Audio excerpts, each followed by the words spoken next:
Wanaume wote mliozaa watoto wa kike majumbani mwenu, muwalee na kuwakumbatia kama yai, kwa sababu wamebeba hatima ya Tanzania ya baadaye. Na kwa wale wanaume wote ambao bado wana mitazamo hiyo, washindwe na kulegea, kwa kuwa hawajui mzizi wa familia na maendeleo ya taifa letu leo na hata baadaye. Piga makofi kwenu wenye watoto wa kike.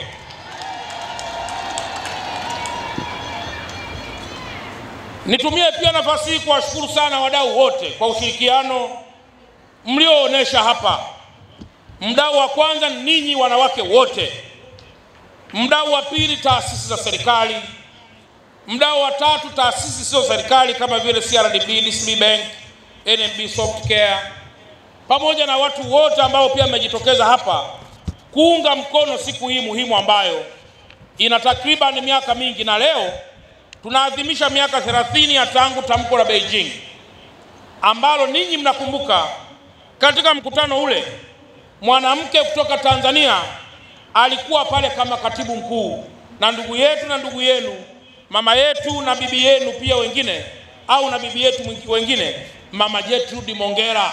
Hebu pigeni makofi kwa Mtanzania huyu ambaye miaka 30 iliyopita alikuwa moja ya wadau muhimu katika mkutano wa Beijing baada ya kutimiza miaka 30 leo.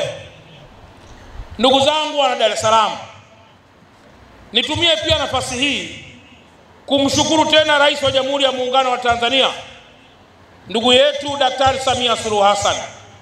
Tumshukuru kwa mambo gani? La kwanza, ameweka msimamo na rekodi ndani ya taifa letu kwa kuwa makamu wa rais wa kwanza mwanamke, lakini baadaye kuwa rais wa Jamhuri ya Muungano wa Tanzania wa kwanza tangu taifa letu lipate uhuru. Yeye ametegua kitendawili kinachosema wanawake wanaweza, na wanawake wote wakaitikia tunaweza, kwa sababu Dr. Samia Suluhu Hassan ameweza. Hebu pigeni makofi tena kumpigia rais wa Jamhuri ya Muungano wa Tanzania kwa ufanisi wa kazi zake nyingi anazozifanya. Lakini ndugu zangu, sherehe hizi ni muhimu kwa sababu ziliibuka ili kupinga baadhi ya mambo kadhaa, na jambo moja kubwa lililopingwa ni unyanyasaji wa kijinsia na mfumo dume uliozorotesha makuzi ya wanawake kwa miaka mingi sana. Tunawashukuru sana wale wote waasisi wa mifumo jike, yani feminist, ambao kwa muda mrefu wamepiga kelele ili kuhakikisha angalau tunakuwa na usawa kijinsia wa asilimia angalau 50-50. Ndugu zangu wanawake, mkoa wa Dar es Salaam una jumla ya wanawake 2,783,710 kwa mujibu wa sensa ya mwaka 2022. Ni sawa na asilimia 51.7. Nilikuwa napitia na kuona wanawake ni wengi kuliko wanaume, na hii inamaanisha kwamba kumbe mwanamke akikaa sawa sawa, akashika usukani sawa sawa, taifa letu litakimbia pengine kuliko hata akishika mwanaume. Hebu makofi mengi sana kwenu wanawake kwa kazi nzuri ambazo mnaendelea kuzifanya. Sasa na mimi niwe shahidi kwa matukio machache ambayo yamevuta hisia ndani ya taifa letu na namna tulivyoendelea kuyashughulikia. Ndugu zangu wa Dar es Salaam, wiki moja iliyopita tumeona klipu moja ikitembea ya dada yangu na mama yenu na dada yetu mwingine anaitwa Beatrice William, dada ambaye ametoa machozi baada ya mahakama kuhukumu kuuzwa kwa nyumba ili kulipa deni linalohusu kesi ya mume wake baada ya kuhukumiwa na kesi ya kugonga mtu, lakini baada pia kuhukumiwa na kesi ya madai baada ya kusababisha gharama kubwa za yule aliyegongwa. Kwa wale mliofuatilia, yule mama ametoa machozi sana, uongo kweli? Na watu wengi wakaona huu ni unyama kabisa, uongo kweli? Historia iko ifuatavyo kwa ufupi sana. Yule mama alikuwa na mume wake, na kwa bahati mbaya mume wake aligonga mtu, halafu kwa bahati mbaya sana yule bwana akapata majeraha makubwa yaliyomfanya kujiuguza kwa muda mrefu. Wakati mume akitaka kutoa msaada, yule bwana aliyegongwa alikataa na kwamba atajiuguza mwenyewe. Lakini baadaye yule bwana aliendelea kulalamika kwamba baada ya kugongwa, familia ya yule aliyemgonga haikushiriki hata siku moja kumuuguza yule aliyegongwa. Familia ya yule aliyegongwa, yaani watoto na mke, waliendelea kupaza sauti na kulalamika kwamba mume wao na baba yao amegongwa na kupata majeraha na ulemavu wa kudumu, lakini aliyefanya hivyo hajaonyesha moyo wa dhati wa kuchangia matibabu ili pia familia yake iweze kusoma na mkewe pia aweze kurejesha faraja baada ya mume wake kupata majeraha. Yule bwana alilazimika kwenda kufungua kesi, na alipofungua kesi kaendelea, lakini baadaye mwanaume aliyegonga akafariki. Lakini sheria zinamtambua mrithi, yaani mrithi wa yule mwanaume aliyefariki. Kwa kesi kaendelea, ikiwa ni kesi ya baadaye kumhukumu sasa mrithi wa marehemu. Lakini baada ya muda mahakama ikaamua kwamba mwanamke yule ambaye ni mrithi alipe pesa kiasi kilichotajwa, na baada ya kushindwa mahakama ikaamua kuuzwa kwa nyumba ya mrithi ambayo ni mali ya marehemu mume wake, ili pesa itakayopatikana iweze kwenda kumlipa yule bwana aliyegongwa. Ndugu zangu, mabibi na mabwana wa mkoa wa Dar es Salaam, wapo watu ambao walinishauri kama mkuu wa mkoa kwamba niende nikazuie nyumba ile kuuzwa, na wapo watu ambao walinishauri niende nikamkamata yule aliyesababisha kesi hiyo kunguruma, na wapo walionishauri niweze kumweka ndani hakimu aliyehukumu kesi hiyo. Ndugu zangu wa Dar es Salaam, ni kweli kwamba ni tukio lililovuta hisia, lakini naomba muamini kwamba masuala yote ya kimahakama yanapingwa na mahakama. Ningeweza kama mkuu wa mkoa kwenda kufanya maamuzi yangu binafsi, lakini bado ningeweza kugonga mwamba, kwa sababu ingelikuwa ni kuingilia muhimili mwingine ambao ni muhimili wa mahakama. Nini kimefanyika? Nitumie nafasi hii kumshukuru sana kaka yangu Rais wa TLS Mwabugusi, ambaye kwa kushirikiana pia na wanasheria kadhaa wakiwemo wanasheria wa ofisi ya mkuu wa mkoa kuanza haraka sana kuweka mapingamizi ili kuiponya nyumba ya mrithi yule. Na kwa mantiki hiyo, wale wote mliobobea katika sheria, mnapokutana na jambo lolote lenye mtazamo wa kisheria, naomba tufuate sheria ili mwisho tusije tukaonekana tunatafuta kiki na mwisho tukashindwa kumsaidia yule aliyekusudiwa.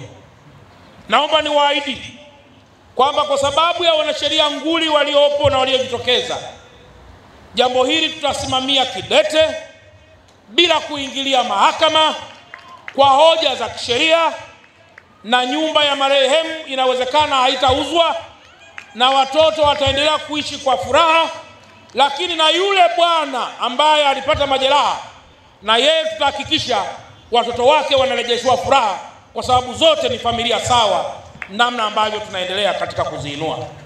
Jamhuri ya Muungano wa Tanzania. Tukio la pili, miezi michache iliyopita, katika operesheni niliyokuwa nikiifanya kando kando ya bahari ya Hindi, moja ya mifuko iliyokuwa pembezoni mwa bahari ya Hindi upande wa Tegeta, upande wa Mbezi Beach, tuliona kiganja cha mwanamke kikiwa kinaonekana kwenye moja mifuko tuliodhani ni uchafu uliotupwa kwa kupwa na kujaa kwa bahari. Lakini jeshi la polisi liliendelea kwa kina kufanya uchunguzi na kugundua kwamba vilikuwa ni vipande vya mwanamke, baada ya kuona mkono uliokuwa umepakwa hina na kubaini kwamba huu ni mkono wa mwanamke. Baada ya kufuatilia tukio hili na jeshi la polisi ambalo kwa muda mrefu ama kwa muda wiki moja watu walilinyoshea jeshi la polisi vidole na kwamba limeshiriki katika utekaji wa mama yule, mama aliyekuwa anakaa Temeke upande wa Mbagala, mama mwenye watoto na mama aliyekuwa ameumbwa kwa sura nzuri sana. Mama yule, ndugu zangu, alikuwa na bwana wake ambaye alikuwa ameahidiana jambo labda la kuoana, lakini ambapo ilikuwa imezongwa na migogoro ya hapa na pale. Baadaye mama mzazi wa mama yule alimsikia binti yake akiongea na simu iliyokuwa inaashiria kuonana na yule mpenzi wake, na baadaye walionana na huyo mpenzi wake. Siku ya kwanza ilipita, mama yule hakurudi nyumbani, na ndipo mama wa mama yule aliporipoti kituo cha polisi kwamba mwanae haonekani na watoto wameanza kubujika kwa machozi baada ya kuona mama hajarudi kwa muda wa siku moja. Katika kufuatilia na jeshi la polisi kupata taarifa, ikaonekana yule baba alimchukua mama yule akamweka kwenye gari yake, akaenda mahali akamchinja kama ng'ombe. Alipoona hana mahali pa kumweka, akamwagiza kijana akanunue mifuko na akamcharanga vipande ili vienee kwenye mfuko, na akaenda kutupa upande wa Tegeta na kule upo wa bahari wa Mbezi Beach. Baada ya kukamatwa kwa bwana yule, alipokataa, kwa weledi wa jeshi la polisi walifanya mambo mazuri mpaka yule bwana kumuonesha ama kuonesha baadhi ya vipande vya mama yule alipovitupa, na ndipo jeshi la polisi likabaini kwamba kichwa cha mama yule kilitupwa upande wa Tegeta na baadhi ya viwiliwili vyake vikatupwa kando kando ya bahari ya Hindi upande wa Mbezi Beach. Ndugu wana Dar es Salaam, katika kuadhimisha miaka 30 hii ya Beijing na katika kuadhimisha sherehe hizi za wanawake duniani, tukio kama hili linasisimua, na wakati fulani unaweza kumwangalia mwanaume na ukashindwa kuelewa ana moyo gani. Ndugu zangu, nini kimefanyika? Naamini ningelikuwa ni mimi na wewe peke yetu tukamkamata bwana yule, inawezekana naye tungeweza pengine kumcharanga vipande, lakini kwa sababu nchi yetu ni ya kisheria, bwana yule yupo ndani ya mikono salama ya vyombo vya dola na mashtaka yameendelea ili kuhakikisha mambo yote yanakwenda vizuri. Jambo la tatu, alikuwepo dada yetu mmoja mfamasia pale Mbagala ambaye na yeye kwa siku ya kwanza ya pili haonekani, lakini kumbe watu kadhaa ikiisiwa pia kuwepo na mme wake walimuua wakamzika pembeni mwa nyumba yake. Watoto wale ni wadogo, wanalia wakiangalia picha ya mama yao kwenye kuta, hawaioni hatima yao kwa sababu ya mkono wa kikatili alionao mwanaume yule aliyefanya mambo yale pale. Tunapoadhimisha miaka 30 ya Beijing na tunapoadhimisha sikukuu ya wanawake duniani, tunaona fahari, lakini machozi yanatutoka mno tunapokuta bado kuna vitendo vya unyanyasaji vinavyokatisha ndoto ya wanawake waliobeba mayai mengi kwenye matumbo yao yanayopelekea kuzaliwa kwa watu wengi, akiwemo mwanaume mnyanyasaji huyo na akiwemo mwanamke mwenyewe. Ndugu zangu wana Dar es Salaam, tukio la 4. Hivi karibuni mtakumbuka kuna kesi imehukumiwa ya bwana moja kunyongwa mpaka kufa baada ya kumuua mke wake pale Kigamboni, na akaona haitoshi akamweka kwenye viroba vya mkaa na akaulipua mkaa huo, na mwisho akawa majivu mwanamke aliyempenda, aliyezaa naye, mwenye watoto, na watoto wale wakawa ni yatima mpaka leo. Tukio la 5 pale Gongo la Mboto, miezi michache iliyopita, mtu mmoja ambaye ni mtumishi wa serikali alimuua mke wake aliyekuwa mtumishi wa benki ya NMB, na alipogundua mambo yatakuwa magumu, naye akaamua kunywa sumu ili aweze kufa, lakini kwa bahati mbaya naye hakufa. Vyombo vya dola vikamuwahi mtu huyu, akaenda hospitali, na baadaye nadhani sasa yuko tena kwenye vyombo vya dola. Hoja yangu ya msingi ni nini? Ukiwa umehifadhi mbegu nyumbani na ukatarajia kuzipanda ziote, ukila mbegu huwezi kupata mavuno. Mwanamke ni mbegu iliyobeba hatima ya taifa letu. Mwanamke ni tunu iliyobeba hatima ya taifa letu. Mwanamke ni chachu iliyobeba hatima ya taifa letu. Mwanamke ni dira inayoonyesha taifa letu liende wapi. Mwanamke ni faraja ndani ya familia. Mwanamke ni msuluhishi. Mwanamke amebeba mioyo ya huruma. Mwanamke ni mjenzi mpya wa taifa letu. Mwanamke ni mwibuzi wa ushujaa. Mwanamke ni mtu mbunifu ndani ya taifa ambaye akipewa nafasi taifa litashamiri sana. Kwa ndugu zangu wote, leo wanaume kama mimi na wengine pia mlioko hapa, bado kuna matendo ya unyanyasaji. Leo ndoa nyingi zinavunjika kwa sababu tu mwanaume akimpima mwanamke, anamuona mwanamke hana uchumi mzuri, na yupo tayari kumwambia rudi kwenu, sitaki kukuona hapa. Lakini msemo wa rudi kwenu unatumika kwa sababu amegundua mwanamke hana kwao, au hata kama na kwao hana wazazi.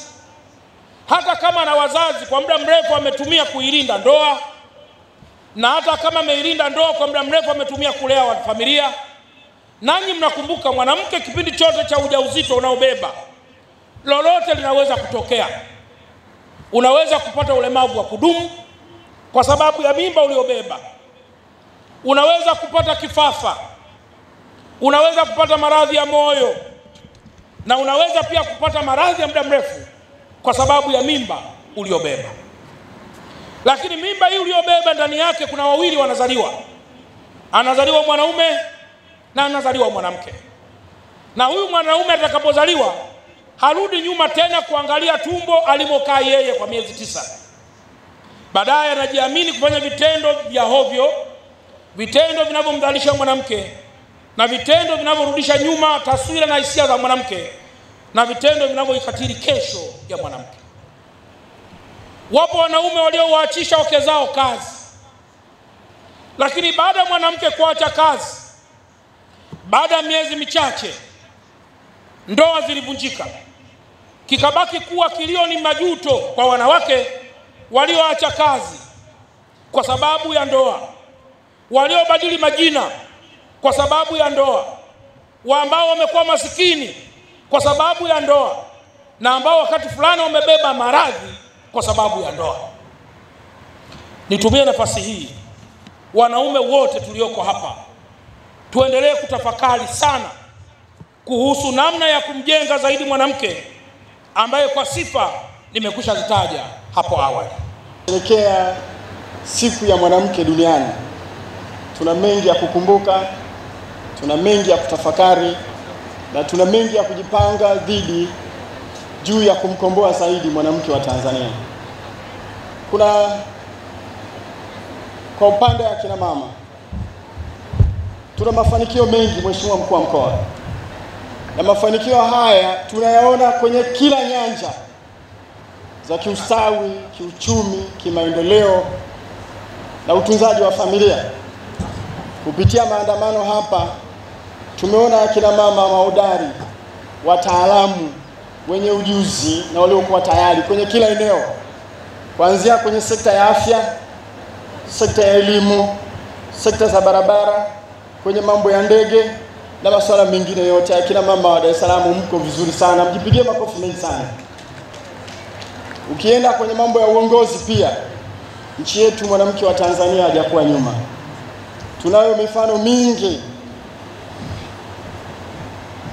Tunayo mifano mingi sana ambayo tunao viongozi waliokuwa mstari wa mbele kwenye mambo ya kisiasa, mambo ya kiuchumi, ambao wengine wameshatangulia mbele za haki na wengine tunao leo hii.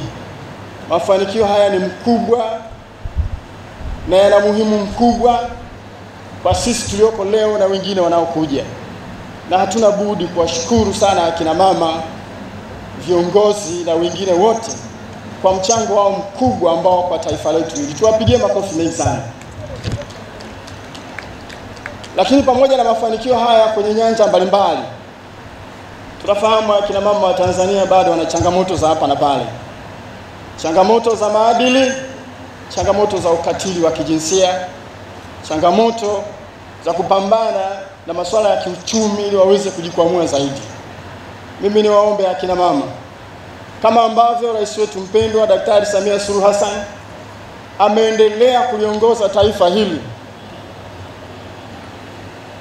kwa jitihada kubwa, kwa upendo na kwa maono makubwa, kuhakikisha nchi yetu inaendelea kuongeza wigo wa uwekezaji, utoaji wa huduma zilizokuwa bora zaidi, kuhakikisha mifumo ya fedha na mifumo mingine inasomana na inafanya kazi vizuri.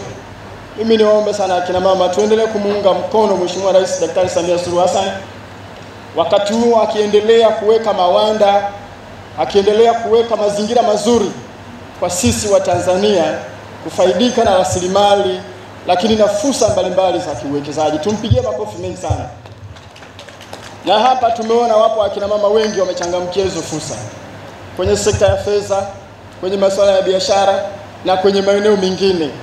Kwa hiyo niombe tuendelee kumuunga mkono Mheshimiwa Rais kwa kuchangamkia fursa za aina mbalimbali za kiuchumi, za kiustawi na kimaendeleo. Na kufanya hivyo ndivyo ambavyo tutaendelea kujikomboa zaidi.